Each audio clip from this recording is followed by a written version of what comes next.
imagínenselo. En este pueblo había una torre, y esta torre tenía una campana grande, como la que a veces vemos en las iglesias. Esta campana había una regla, solo debía de tocarse por dos motivos. Uno era para anunciar una gran fiesta, y dos era para anunciar una emergencia al pueblo. Solo el sonido de la campana indicaba solamente esas dos cosas: o el inicio de una gran fiesta o un peligro eminente. Entonces una tarde, el campanero, la persona responsable de tocar la campana, vio que venía una grande nube negra dirigiéndose rápidamente al pueblo. Una nube grande, lo cual anunciaba que venía un huracán fuerte. El campanero, sin perder tiempo, corrió hacia la torre y tocó fuertemente la campana. El sonido se extendió por las calles. ¡Tum, tum! Pero la gente estaba ocupada en sus tareas y pensó: seguro es una falsa alarma. Ya ha pasado otras veces que la tocan y no pasa nada. Otros dijeron: pues voy a terminar lo que estoy haciendo y ahorita veo de qué se trata el sonido de la campana. Minutos después, la tormenta llegó al pueblo, con vientos potentes, con grandes cantidades de agua que nadie imaginaba. Las consecuencias fueron que techos de las casas fueron arrancados, animales fueron arrastrados por el río y vidas que nunca pudieron salvarse. El sonido de la campana quedó ahogado por el viento, por el rugido del viento de esta tormenta y por los gritos de desesperación de la gente. Lo más doloroso es que si la gente hubiera atendido al sonido de esta campana, hubieran tenido tiempo de haber corrido a la colina más alta, donde ellos se hubieran salvado, donde no hubieran sufrido estos daños. Allí la campana no solamente hubiera sido un sonido, sino hubiera sido un sonido que los salvó. Años después, en este pueblo quedó una frase muy marcada, y decían muchos con tristeza, con amargura. Decían: la advertencia es un regalo, pero solo sirve si la escuchas a tiempo. La advertencia es un regalo, pero solo sirve si la escuchas a tiempo. El texto que vamos a ver hoy, hermanos, nos va a ayudar a ver la importancia de atender el llamado o las advertencias de Dios a tiempo. No postergar atender el llamado de Dios antes de que sea demasiado tarde. Hoy vamos a estar en el Evangelio según San Mateo, capítulo 7, versículo 21 al 23.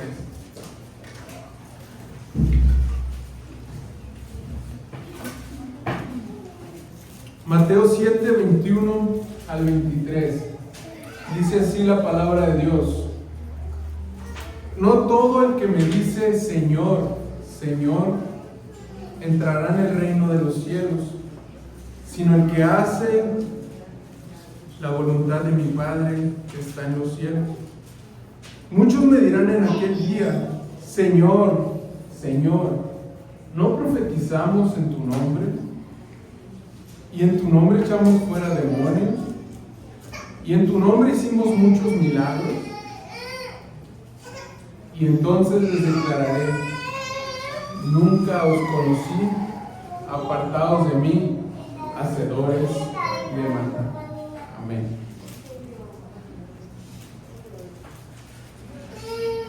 Antes de adentrarnos en este texto, hermanos, déjenme darles un poco de contexto.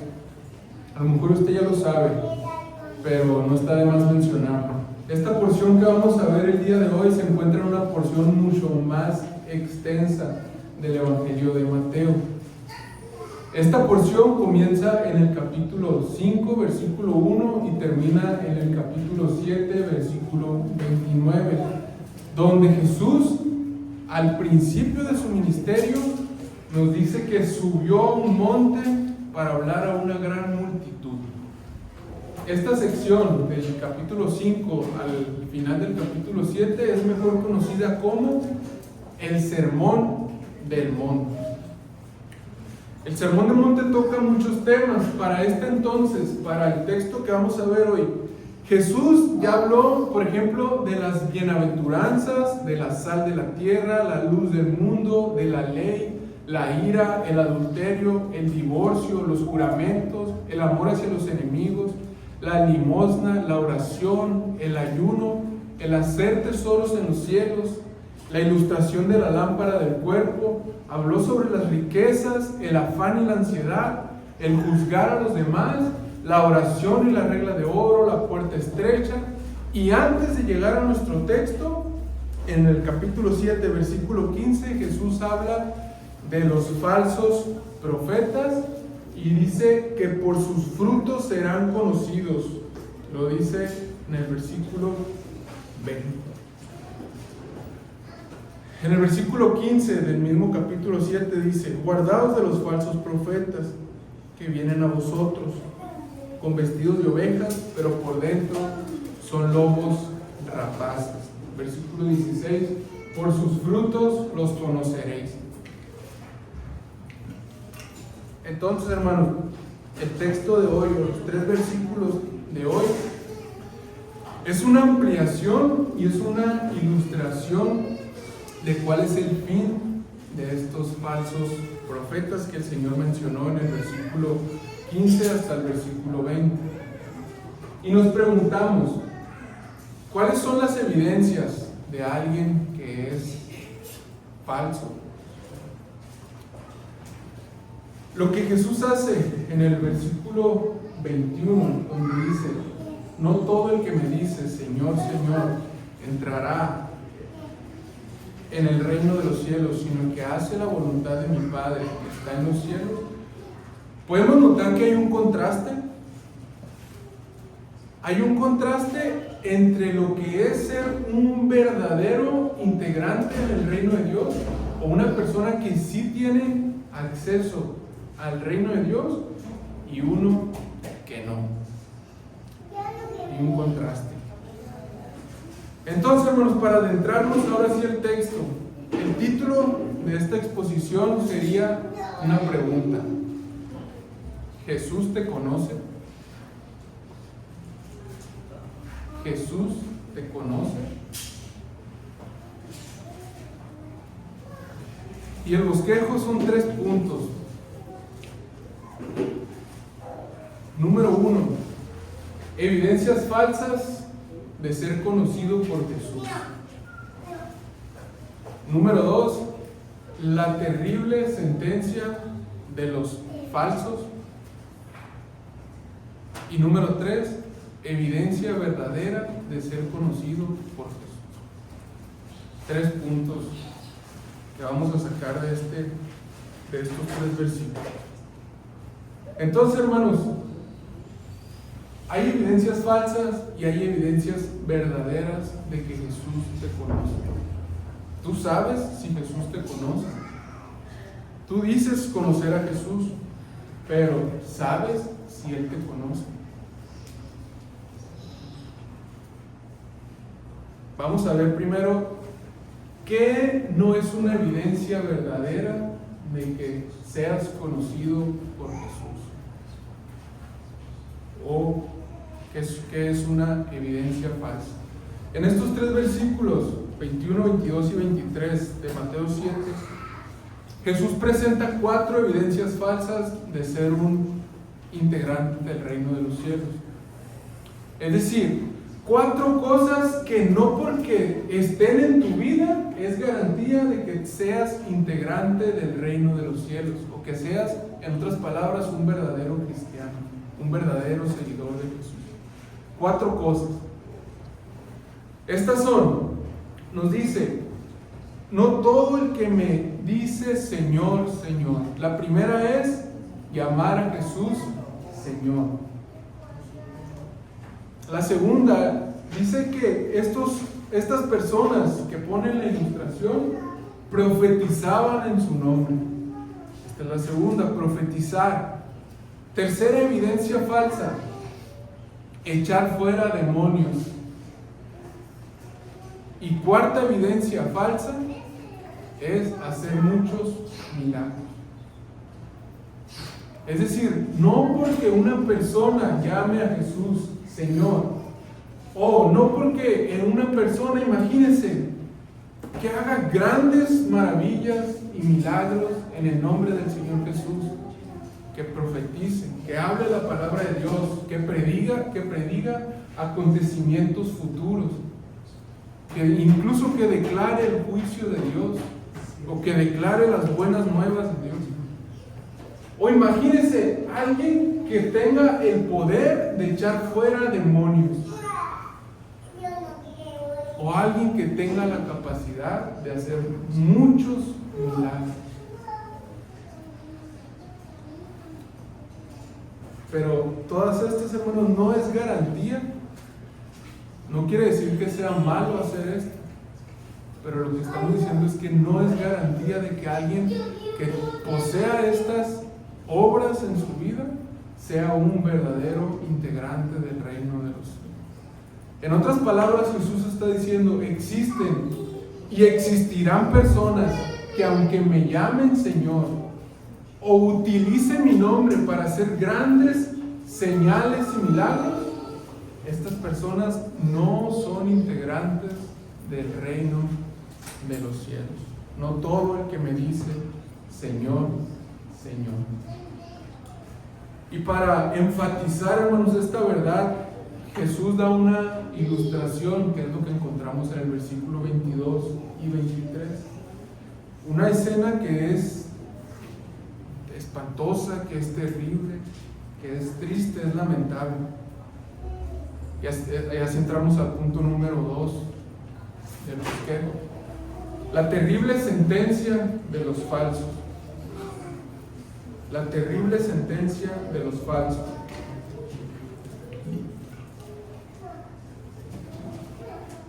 En los versículos 22 y 23 encontramos esta escena. El Señor Jesús la relató de la siguiente manera, dice: muchos me dirán en aquel día, Señor, Señor, ¿no profetizamos en tu nombre? Y en tu nombre echamos fuera demonios, y en tu nombre hicimos muchos milagros. Y entonces les declararé, nunca os conocí, apartados de mí, hacedores de maldad. Haré algunas observaciones, hermanos, de esta escena para que comprendamos lo grave, lo delicado, la urgencia que hay en esta escena y lo terrible que es.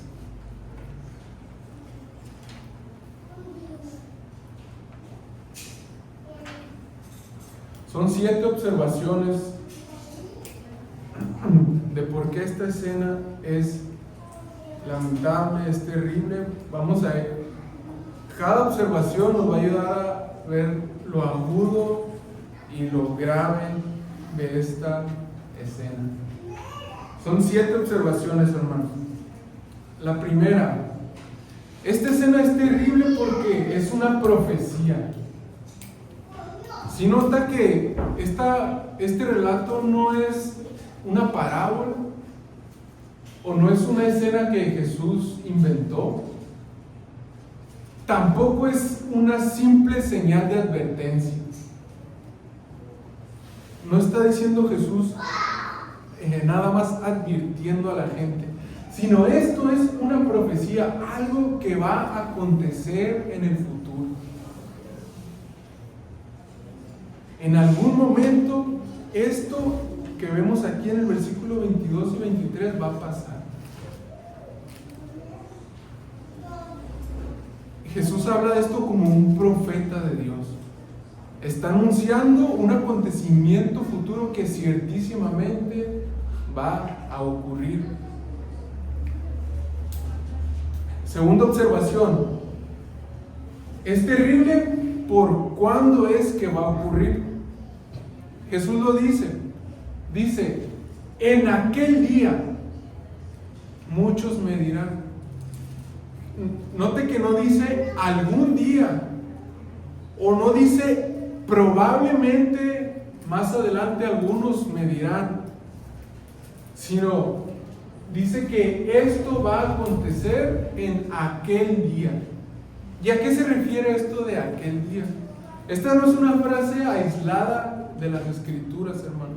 Es una frase que se repite muchas veces en la palabra de Dios.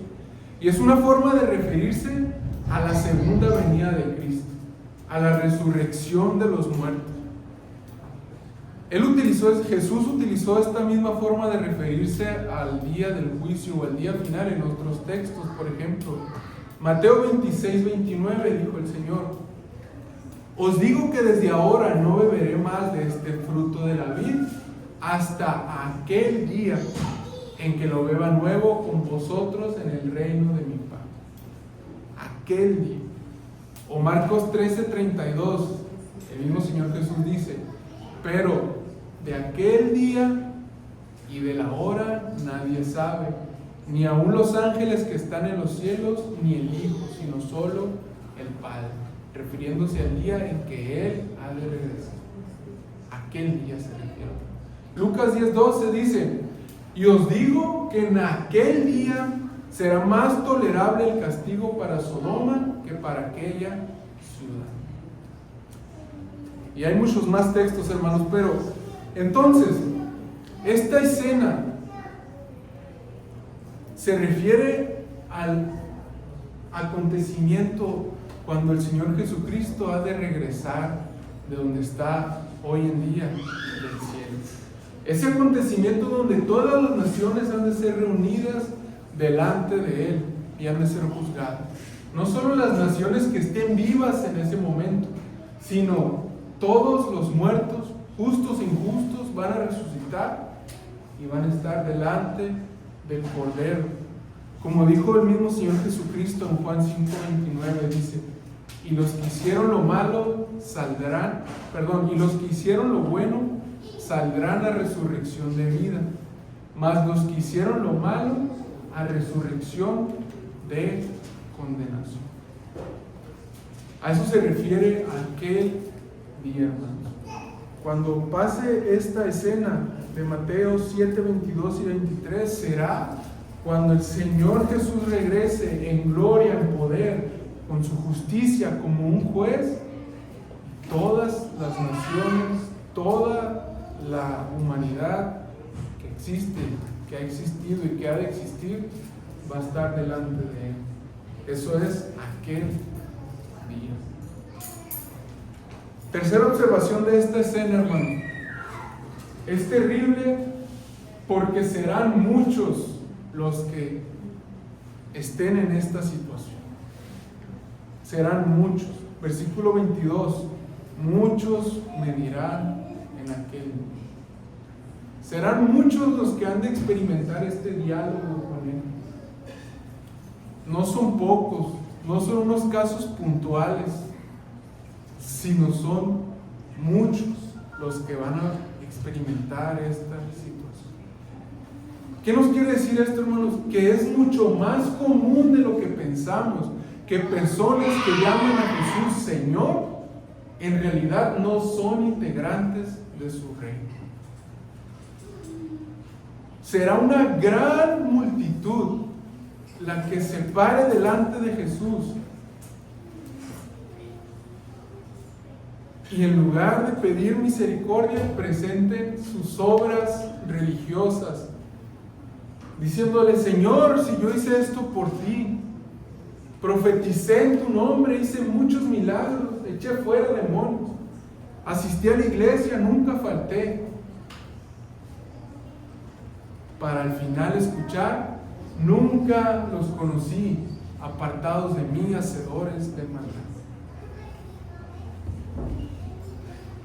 Cuarta observación: esta escena es terrible por la autenticidad de las obras que estos hombres presumen. La autenticidad de las obras que estos hombres presumen.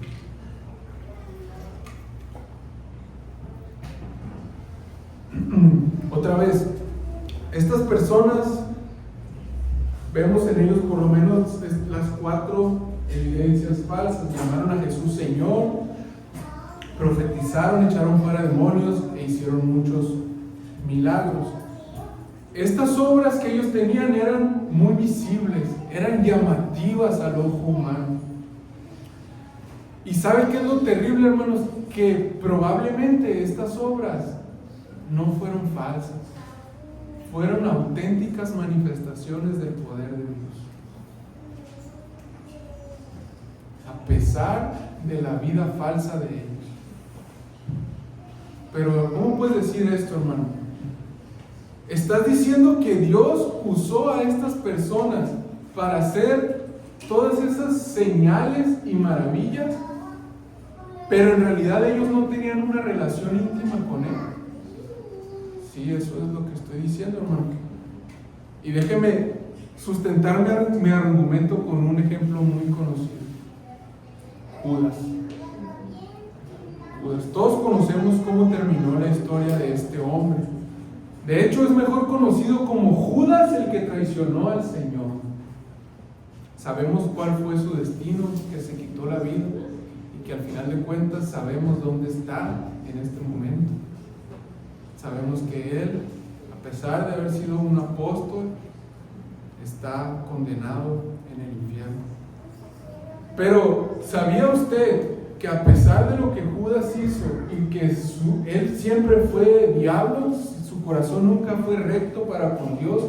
¿Sabía que Judas fue usado grandemente por Dios? ¿Sabía que Judas fue dotado por Jesús? Mire ahí adelantito en Mateo 10, versículo 1 al 8.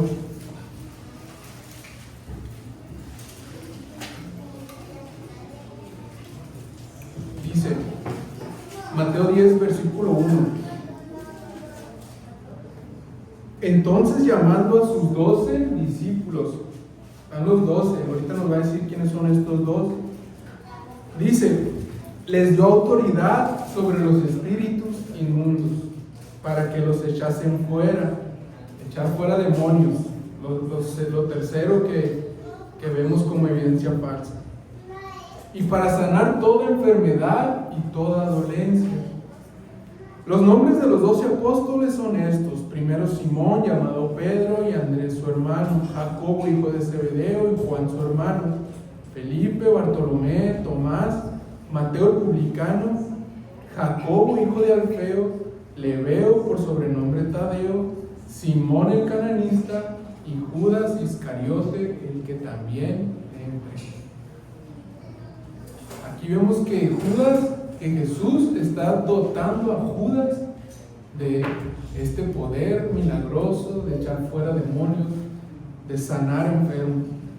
Y sigue diciendo el versículo 5: a estos 12, en estos 12 está incluido Judas, envió Jesús y les dio instrucciones diciendo: por camino de gentiles no vayáis, y en ciudades samaritanas no entréis, sino id antes a las ovejas perdidas de la casa de Israel. Y yendo, predicar. No profetizamos en tu nombre.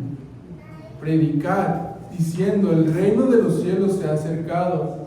Sanad enfermos, limpiad leprosos, resucitad muertos. No hicimos muchos milagros. Echad fuera demonios. No echamos fuera demonios. De gracia recibisteis, dad de gracia.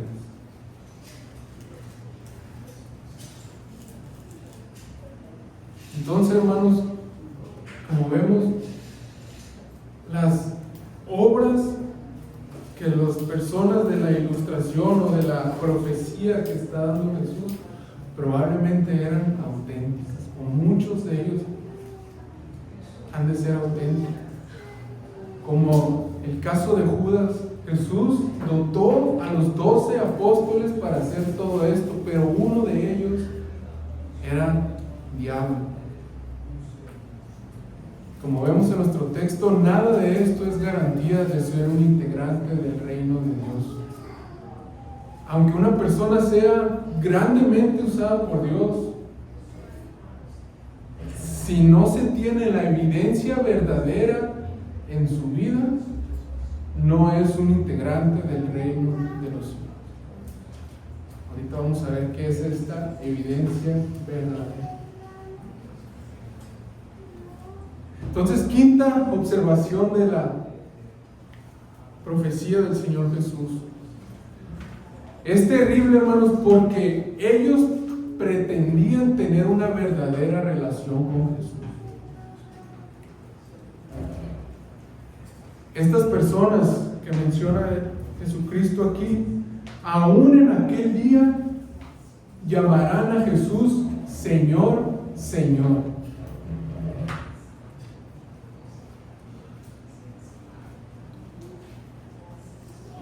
Lo llamarán Señor, Señor. No solo lo llamarán Señor, sino note que por algo está dos veces, Señor, Señor. Entre los judíos, la duplicación de un nombre es una forma íntima de referirse a alguien. Por ejemplo, Jesús, al anunciar la negación de Pedro, le dice: Simón, Simón, he aquí Satanás os ha pedido para zarandearos como trigo. Entonces estos hombres están tratando de hacer énfasis en esa intimidad que pretendían tener con Jesús, diciéndole Señor, Señor.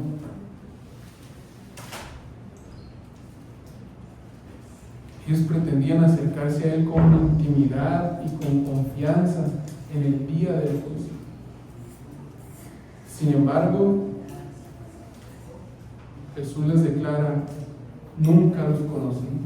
Esto es algo que nunca tuvieron ellos. Nunca tuvieron una relación íntima con Jesús.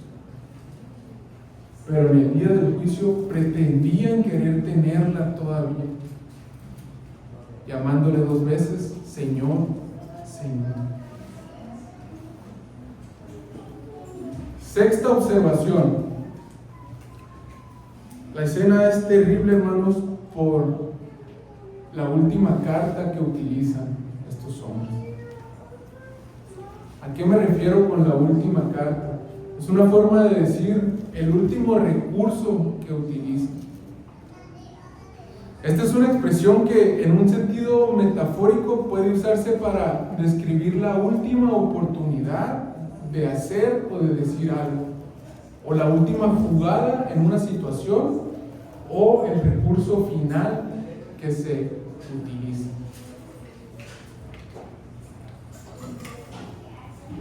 Pongan mucha atención, hermanos, porque esto es muy importante. Para entender esto del último recurso que estas personas están utilizando ante Jesús, debemos de recordar que esta escena es en aquel día, es decir, en el día del juicio final, donde todos los muertos han de resucitar, su alma se ha de unir a su cuerpo, los justos han de venir del cielo y los injustos han de venir del infierno a unirse a sus cuerpos. Ahí es donde estuvo el alma de estas personas antes de la resurrección.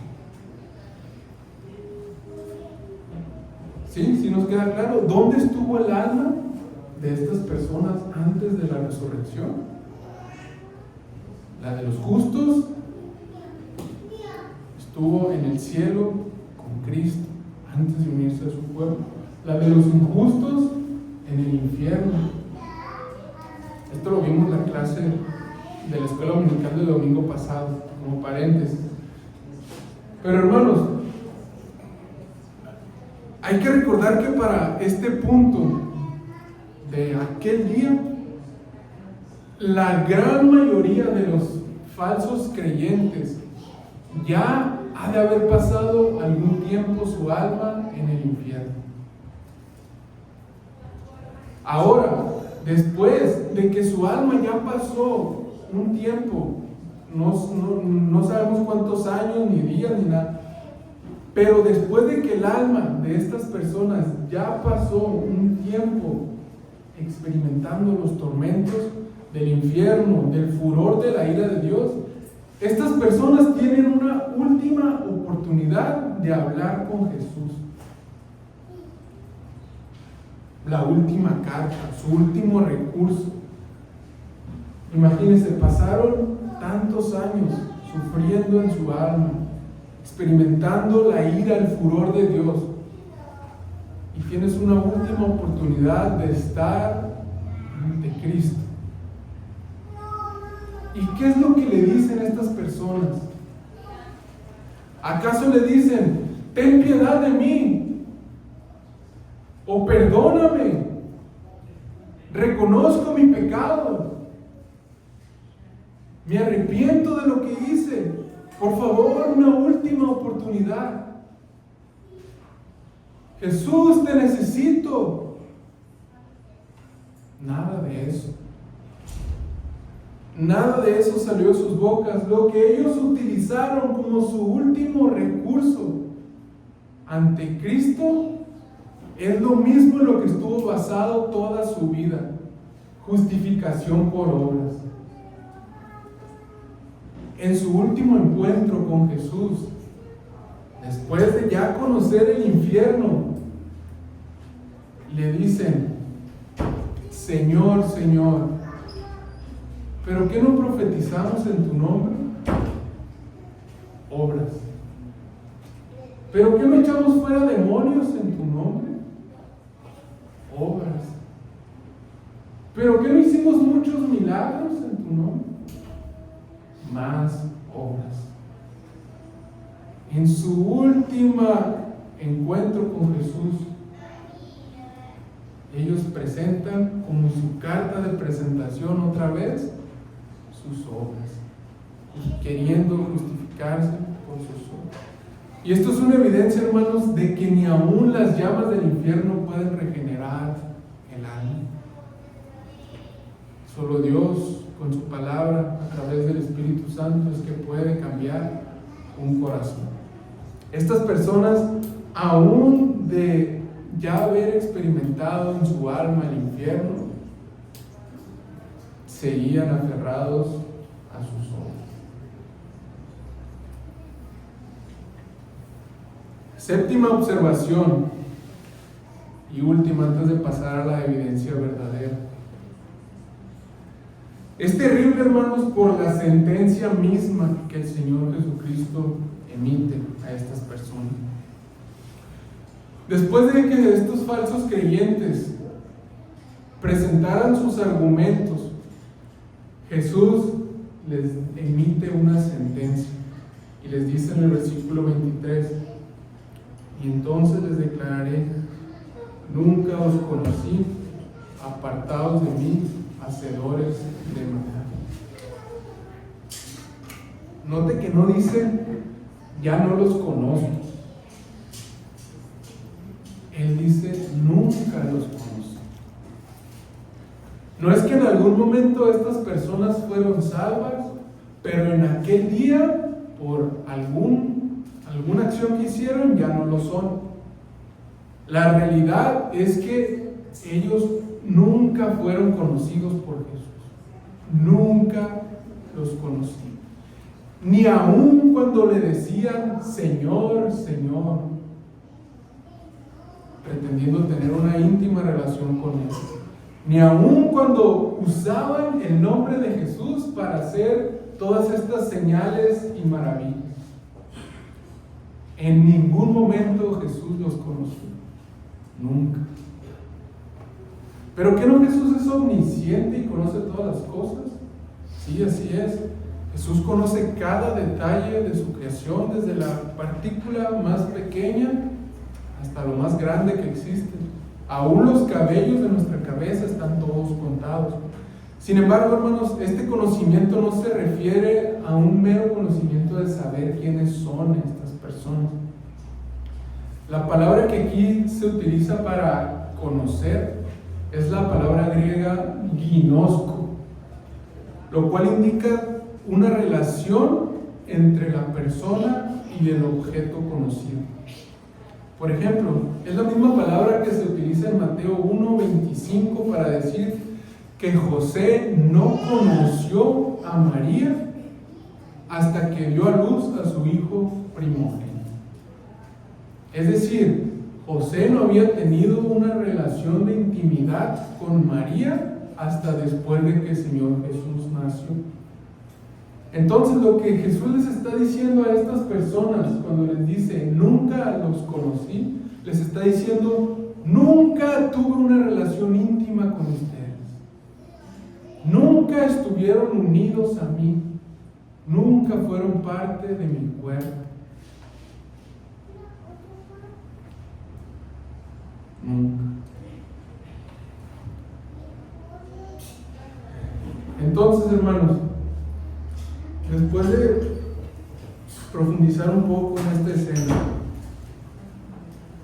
si Jesús está enseñando que no porque uno le llame Señor o haga muchas cosas en su nombre, se es un integrante de su reino. Pregunta: ¿cuál es la verdadera señal? ¿O cuál es la evidencia verdadera de que uno es integrante del reino de los cielos? ¿Cómo puede saber usted si realmente es un cristiano verdadero? ¿Se lo ha preguntado? ¿Cómo puedo saber yo si realmente he conocido a Cristo? O mejor dicha la pregunta: ¿cómo puedo saber yo si realmente Jesús me conoce?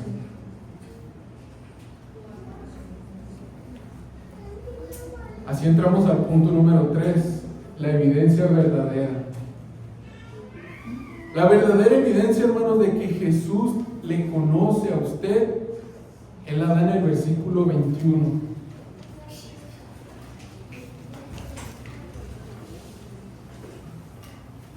Dice, versículo 21, no todo el que me dice, sino el que hace la voluntad de mi Padre que está en los cielos. Otra vez, no todo el que me dice, sino el que hace la voluntad de mi Padre que está en los cielos. Tenemos un contraste aquí, se resaltan las diferencias. ¿Cómo les llamó Jesús en su sentencia a los falsos creyentes, aquellos que dicen que nunca los conoció? Él los califica como hacedores de maldad. Literalmente significa esto alguien que vive sin ley. Aquí Jesús está calificando la vida de estas personas. Jesús, que conoce el corazón, que todo lo escudriña, sabe que estas personas, a pesar de llamarle Señor, de profetizar, de echar fuera demonios, de hacer muchos milagros, siempre vivieron una vida sin arrepentimiento verdadero. Toda su vida fueron unos hacedores de maldad. Toda su vida. Pero, en contraste con los falsos, los verdaderos creyentes, ¿qué son o qué hacen? Nos dice el versículo 21, somos unos hacedores también, pero de la voluntad de nuestro Padre que está en los cielos. Esta es la evidencia verdadera de que si tú conoces a Cristo o no, o mejor dicho, si Jesús te conoce o no. Alguien que realmente conoce a Jesús y es conocido por Él, vive de tal manera que su vida es regida y guiada por la voluntad de Dios revelada en su palabra. Miren lo que dice, por favor, 2 Timoteo 2:19.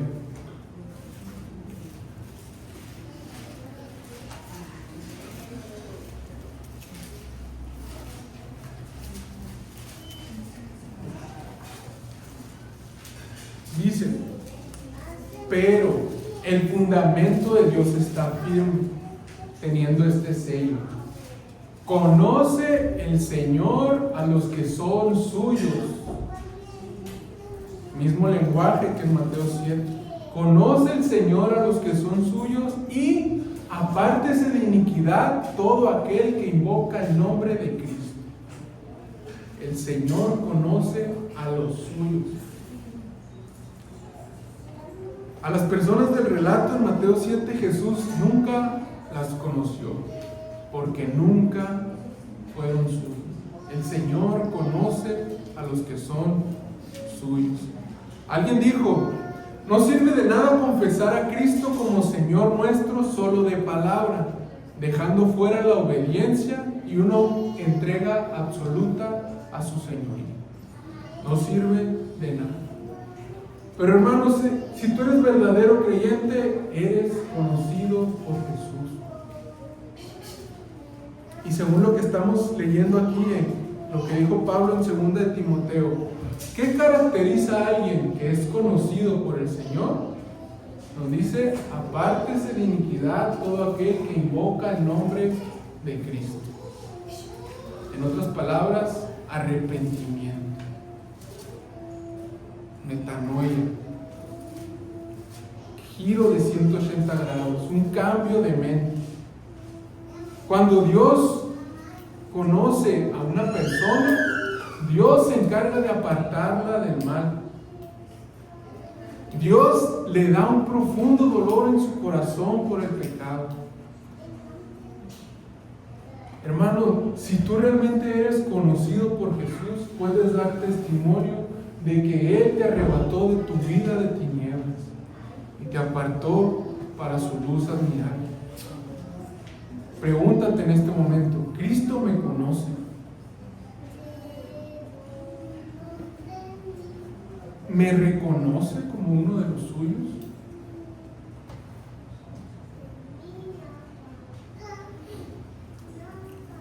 Podrás encontrar respuesta a esta pregunta mirando la distancia que hay entre tu vida y la iniquidad.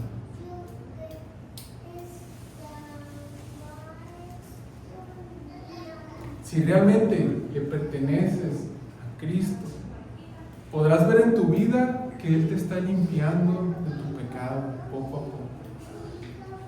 Y cada vez más.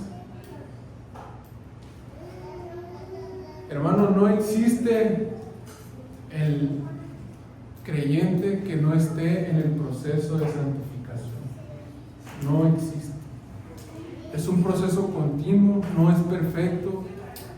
No somos perfectos, no hemos dejado de pecar, pero estamos en el proceso de crecer en semejanza a la imagen de Cristo. Ni el más maduro, hermanos, de toda la iglesia universal, de todo el mundo que usted encuentre, ni el creyente que se convirtió hace un minuto, está fuera del proceso de la santificación. Todos estamos en ese proceso, todos los verdaderos creyentes. Los verdaderos creyentes no somos unos hacedores de maldad, en el sentido de que vivimos nuestra vida sin ley, sin Dios, en constante pecado. Todo verdadero creyente es conocido por el Señor. Conoce el Señor a los suyos. Y nuestro Señor se encarga de que nosotros seamos santificados. Esa es la evidencia verdadera, hermanos, que debes ver en tu vida. Con esa evidencia verdadera vas a crecer en la seguridad de tu salvación. Que estás en un arrepentimiento continuo, arrepentimiento constante. Que no eres un hacedor de maldad. Entonces, permítame terminar con una sola aplicación de este texto. Te quiero animar, te quiero exhortar a que seas un hacedor de la voluntad de Dios. Sé un hacedor de la voluntad de Dios, como dice nuestro Señor Jesucristo en el versículo 21. sino el que hace la voluntad de mi Padre que está en los cielos. Te pregunto otra vez, ¿sabes si Jesús te conoce? ¿Sabes? ¿Realmente estás seguro de eso?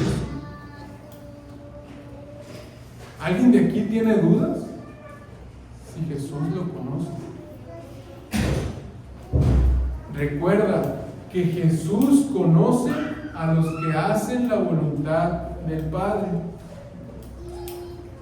Si tienes dudas o no, si tienes dudas si eres conocido por Jesús o no, te invito a que empieces por hacer la voluntad de Dios. ¿Y cómo debes de empezar? Alguien le hizo una pregunta muy parecida a Jesús. Esta la encontramos en Juan 6, versículo 28, dice: entonces le dijeron, ¿qué debemos hacer para poner en práctica las obras de Dios? Y el Señor Jesús respondió en el versículo 29. Respondió Jesús y les dijo: esta es la obra de Dios, que creáis en el que Él envió. Empieza por hacer la voluntad de Dios. ¿Cuál es la voluntad de Dios para tu vida? Cree en Él. Cree en Cristo. No seamos como las personas de este relato, hermanos, que aún en el día del juicio se aferran a sus obras. Aún después de experimentar el tormento del infierno, siguen aferrados a sus obras. Hoy quiero decirte que tu única esperanza es Jesucristo. Pon tu fe en Cristo. Reconoce que Él vino a vivir la vida que tú no podías, que Él realmente sí agradó al Padre, que Él nunca pecó, que Él nunca vivió sin ley. Y aún así Él murió en la cruz cargando el peso de nuestros pecados sobre su cuerpo. Él fue molido, traspasado y murió colgado en esa cruz, recibiendo el castigo de la ira de Dios sobre su cuerpo y sobre su alma. Reconócelo, reconoce a Cristo. Y te quiero animar, te quiero exhortar a que lo hagas hoy. Alguien dijo esta frase muy acertadamente: hazlo ahora. A menudo mañana se convierte en nunca. Hazlo ahora. No seas como las personas de la historia del pueblo de la campana, que no atendieron el llamado de advertencia a tiempo y sufrieron grandes consecuencias. No atender este llamado de Dios tiene consecuencias eternas. Vivir separado de Dios, bajo su juicio, bajo su ira por toda la eternidad. Dice 2 Corintios 6:2: he aquí ahora el tiempo aceptable, he aquí ahora el día de salvación. Amén. Vamos a orar. Padre, gracias por tu palabra. Gracias, mi Señor, por tu verdad. Gracias, Padre, porque fue tu gracia que nos salvó, fue tu gracia que abrió nuestros ojos, fue tu gracia que intervino en nuestras vidas, Señor, sin nosotros buscarte. Gracias, Señor, porque tú nos escogiste y a tu tiempo nos llamaste. Gracias, Señor, porque tú te encargas de nosotros. Tú estás santificando a tu pueblo. Tú conoces a los tuyos, Señor. Gracias por ese grande privilegio.